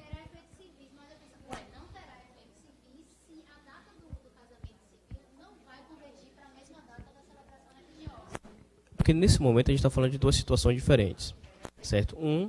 É o fato de eu ter celebrado o casamento e não ter dado continuidade ao registro do casamento. Esse daí eu não segui o processo de habilitação. O casamento religioso, ele existiu porque é uma questão pessoal, certo? Mas o civil não vai ter a data do religioso. Que vai ter. Mas nesse caso aqui, o casamento civil, certo? Ele vai ter que abrir um novo processo de habilitação para poder ter os efeitos civis, certo? Porque o senso comum, ele enxerga o casamento de uma forma única, certo? Então ele enxerga um casamento, olha, eu casei na igreja, eu estou casado e está tudo certo, daqui para frente vai ser assim, certo? Só que diferente disso, a gente tem um casamento civil, certo? E tem um casamento religioso com efeitos civis. É tanto que ele é registrado em um livro diferente.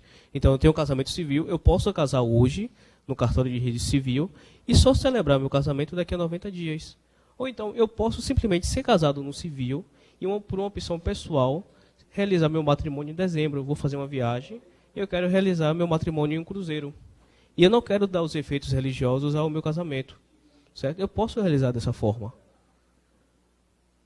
Conseguiu entender a situação? Que eles conseguem ter essa distinção. Então, inicialmente, eu tenho os efeitos civis e posso ter o religioso, que é uma questão cultural, uma questão espiritual, com os efeitos civis. Ele vai ter o mesmo efeito do casamento civil, certo? O que eu sempre digo às pessoas é o seguinte: o casamento nada mais é do que um pacto entre duas pessoas, que como eles vão regular a vida patrimonial que eles vão construir. E o casamento ele vem para regular isso, ele vem para criar um marco divisor. E a partir daquele momento, o que for construído a partir daquela data pelo casal vai ter uma repercussão diferente. O casamento vem com a questão, sim, espiritual, uma questão pessoal, uma questão religiosa, mas o casamento no registro civil, ele vem como um marco divisor de como se dará a relação patrimonial daquelas duas pessoas, certo? Tem toda uma conotação religiosa, histórica, cultural, mas também tem uma conotação patrimonial. É tanto que a gente elege o regime de bens que vai gerir aquele casamento, que vai gerir o patrimônio daquele casal. Certo?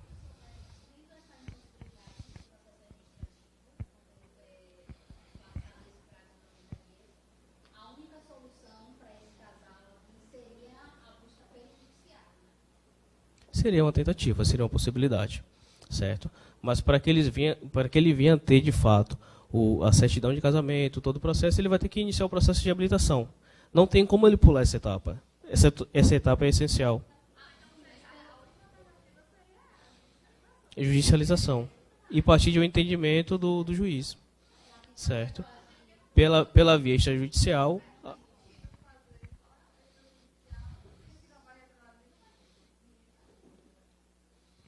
Aí depende muito do objetivo do casal. Se eles querem tão somente dar continuidade à regularização do casamento deles, eles vão fazer o processo de habilitação e vão contrair novas núpcias. Se porventura eles entendem que essa data é um marco importante e querem consignar isso em seu documento, eles vão pleitear pela via judicial.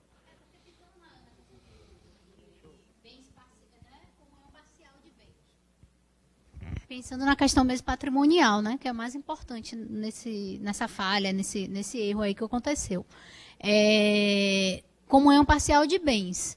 Poxa, ele já tem ali bens adquiridos, né, da data da celebração do religioso, que não vão ser, justamente, que não vão ser partilhadas se ele for só pelo processo administrativo. Então, eles iriam para a esfera judicial para que retroagisse esses efeitos na esfera patrimonial, né? Com essa preocupação, entendeu? Entendi. Tem a repercussão patrimonial que vocês estão levando em conta, certo? E aí, a partir daí a gente pode levantar várias situações. Eles adquirem condomínio civil, então automaticamente também eles têm essa participação.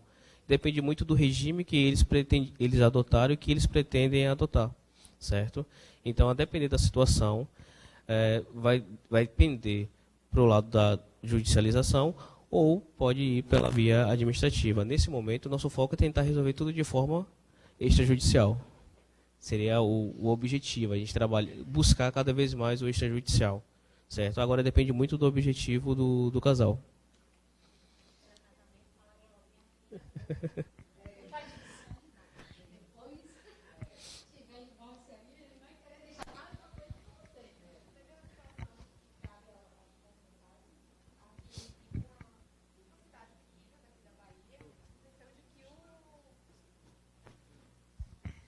Tem uma situação real que aproxima muito do caso, que é uma cidade aqui da Bahia, pequena, em que antes da informatização haveria o registro no caderno mesmo, né?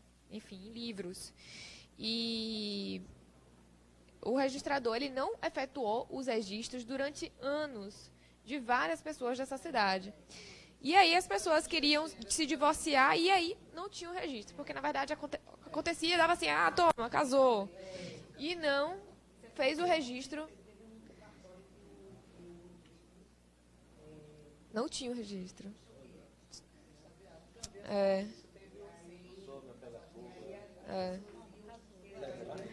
Pois é. Pois é. Nesse caso, há alguma... Uma comunicação à corregedoria sobre o ocorrido, certo? Seria comunicado à vara de registro público, certo? E se tomaria a medida mais adequada a depender da situação fática daquele momento, certo? Não fugindo da lei, da normativa, o que determina, mas que buscaria trazer o menor impacto possível para aquela população. Porque nesse caso é totalmente diferente. Melhor. O impacto que vai causar uma comunidade é muito maior do que o impacto de um erro pontual de uma ou duas pessoas, certo? Oi? Seguindo o que a lei determina, para pedir isso. Correto. Baixa um provimento regulamentando essa situação.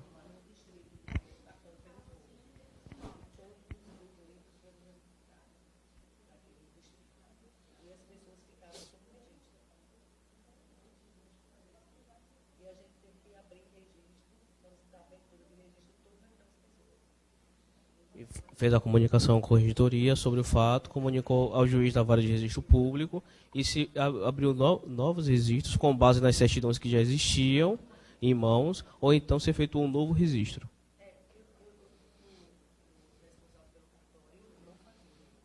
Não fazer um novo registro, então foi através de sentença. Os pedidos. Então fez através de mandado judicial. Certo. Sobre esse ponto, ainda desejam levantar algum questionamento ou a gente pode avançar?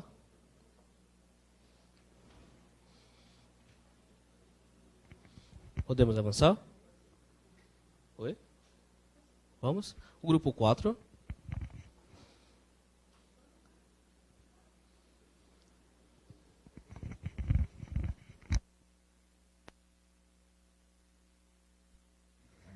A gente ficou com muita dúvida.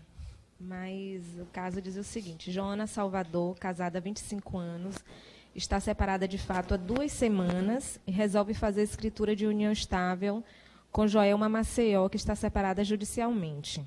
Joana, inicialmente, deseja obter a certidão de união estável, assim como possui a certidão de casamento, e quer alterar o seu nome para Joana Maceió.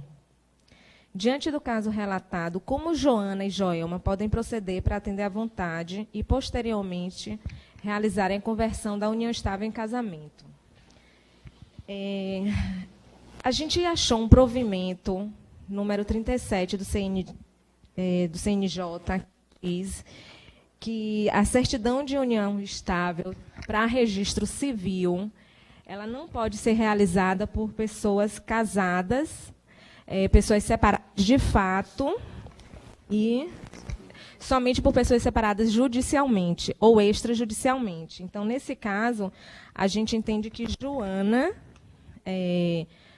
Joana, que é separada de fato, ela não pode, né, registrar essa certidão de união estável no cartório de registro civil. E, no caso, Joelma poderia, por estar separada judicialmente. Quanto à alteração do nome, a gente entendeu aqui algumas pessoas que não cabe essa alteração de nome.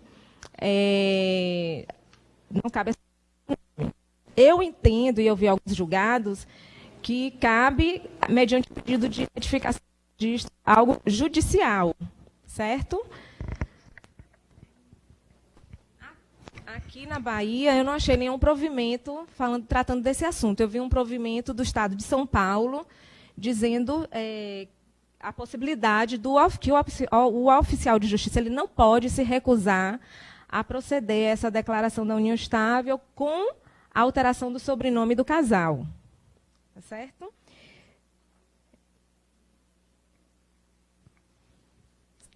Outra situação que ele pergunta, diante do caso relatado, como Joana e Joelma podem proceder para atender à vontade posteriormente, se fosse possível, né, a gente já viu aqui que uma delas não pode fazer a união estável, mas se ambas pudessem, poderia pedir posteriormente a conversão da união estável em casamento. No caso delas, não pode. Elas não podem converter a união em casamento porque existe impedimento. No caso, o item B, as duas em união estável, união homoafetiva, elas não podem converter porque uma ainda é casada e a outra é separada judicialmente. Então, essa união não pode ser convertida em casamento, certo?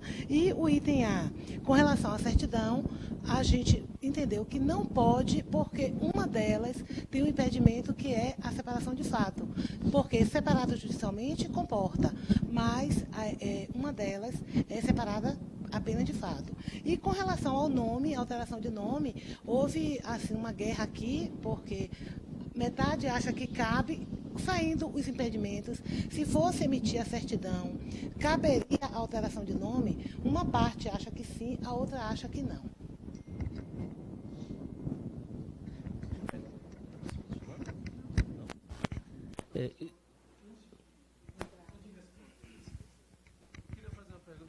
Me pareceu meio confuso aqui na minha ideia aqui. É porque assim, há duas coisas diferentes. Uma coisa é prenome e outra coisa é apelido de família, que normalmente a gente chama de nome. Então, o que é que elas desejavam, ou uma delas desejava alterar? Era o prenome e o nome, ou só o nome de família? Então, para deixar claro aqui para mim, só isso. Então, o grupo chegou a um consenso se pode alterar ou não, depois da guerra que existiu?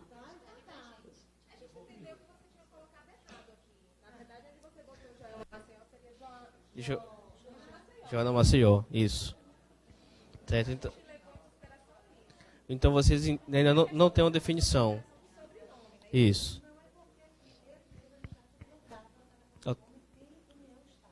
Vocês entendem que não cabe? Entendem que cabe. Aqui eu vejo que cabe judicialmente. Você trata de pedido de retificação, o STJ já se posicionou a favor. Eu vi também no estado de São Paulo um provimento da Corregedoria da Justiça, dizendo que o oficial de justiça não pode se recusar. Bahia eu não vi nenhum entendimento. Nenhum entendimento sobre o funcionamento. Deixa eu só abrir aqui como é que está os slides para a gente fazer o acompanhamento. Tem alguma situação que vocês ainda querem levantar sobre esse quesito? De alteração de nome? Então você entende que é favorável. Perfeito. Então, eu posso avançar para a resposta, para a gente encerrar? Então, vamos lá. O grupo acertou em cheio quando falou da questão do provimento de número 37, certo? E é o artigo 8º. Não poderá ser promovido o registro no livro B de união estável de pessoas casadas, ainda que separadas de fato, exceto se separadas judicialmente ou extrajudicialmente, ou se a declaração de união estável decorrer de sentença judicial transitada em julgado. Então, o primeiro ponto é, eu posso ter uma certidão hoje de união estável? Posso. Eu posso pegar minha certidão, minha declaração de união estável, levar no cartório de registro civil e requerer que se faça esse registro, certo? Agora, para eu solicitar esse procedimento, eu tenho algumas restrições. Eu tenho que ficar atento a essas restrições, que elas estão dispostas no provimento de número 37. Ok? O segundo ponto que é questionado é requerer o registro da união estável no livro E com base no provimento de número 37. A gente já viu que o casal não tem essa possibilidade, em razão da situação fática deles. Uma tem 2 semanas de separadas de fato e a outra é separada judicialmente. Tá bom? E nesse caso, eu chamo a atenção que a gente está tratando de uma união homoafetiva e uma convenção em casamento homoafetivo, certo? Que hoje a lei não faz distinção nenhuma. Tá bom?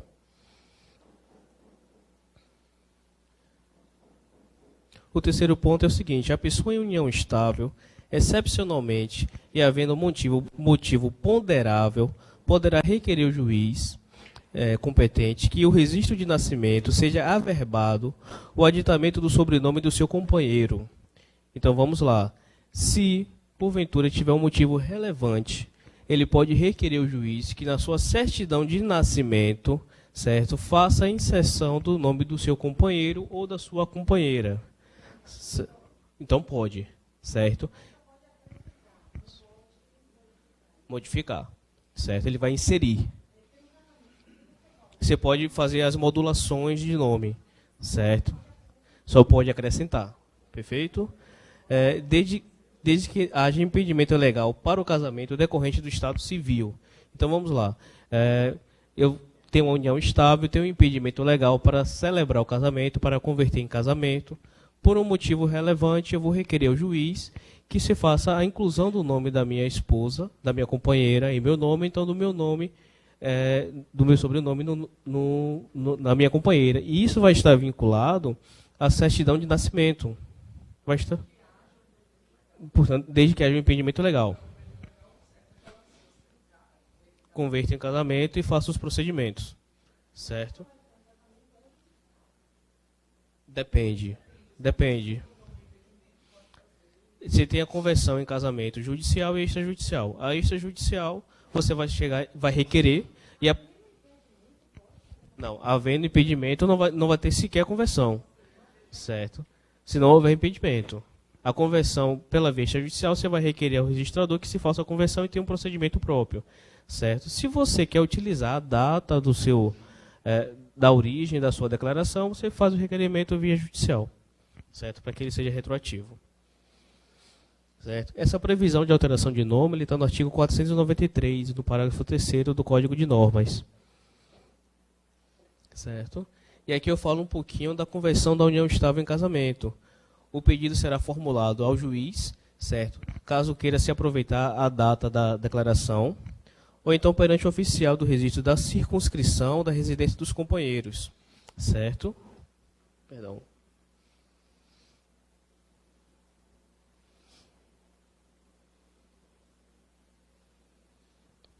Haverá o processo de habilitação e deverá constar no edital que trata-se de uma conversão de união estável em casamento. O processo de habilitação sempre vai existir quando se trata de casamento. É uma etapa que não pode deixar de existir, certo? Ele é imprescindível, ele é essencial.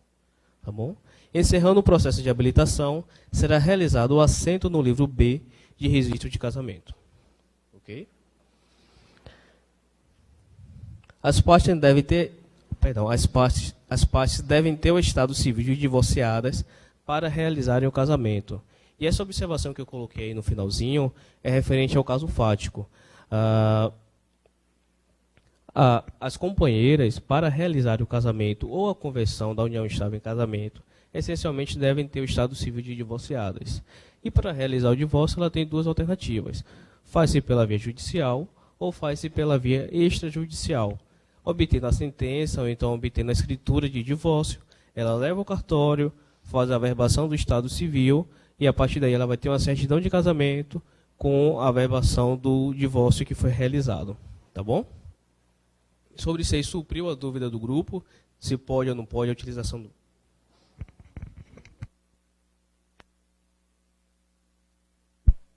A gente vê, pelo menos lá na defensoria, muitos casos de pessoas que chegam com escritura pública de união estável, sendo pessoas casadas. Nesse caso, essa declaração é uma declaração feita no cartório de notas, não é isso? Então, no cartório de notas é possível pessoas casadas fazerem essa declaração. Só não é possível fazer o registro no cartório de registro civil, é isso? Perfeito.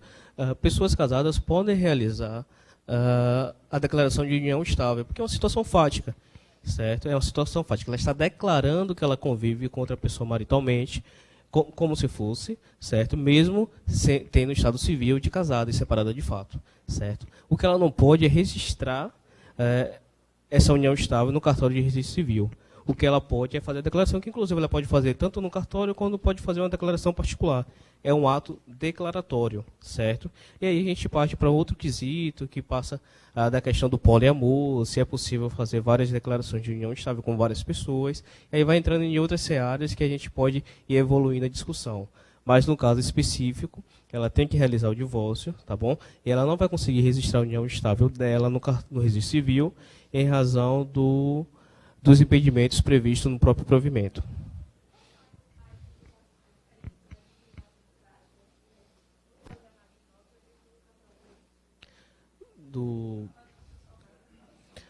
O tabelionato é uma mera declaração. No registro civil, você dá publicidade àquela situação, certo? E como o registro civil ele está aqui para registrar, para constatar os atos que acontecem em sociedade, certo? Então, aquele ato que você praticou no tabelionato, aquele contrato que existe, que é a declaração, certo? Ele foi levado para o registro civil e então ele constatou, ele registrou que aquela pessoa, de fato, ela vive em união estável com outra. Tá bom? Sobre esses questionamentos, sobre esses 4 questionamentos, ficaram alguma dúvida que o grupo gostaria de levantar? Querem fazer alguma consideração? Querem concluir algum questionamento que ficou em aberto? Acho que sintam-se à vontade para questionar e aproveitar o momento para gerar a discussão e enriquecer o trabalho. Tem alguma coisa que vocês queiram complementar? Não? Então, inicialmente, eu quero agradecer a paciência de vocês. Tem?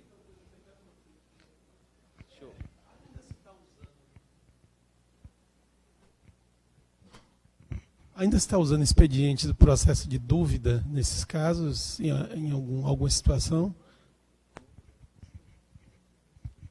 O processo de dúvida ele existe. Agora, em qual situação você quer enquadrá-lo? Na questão da união estável?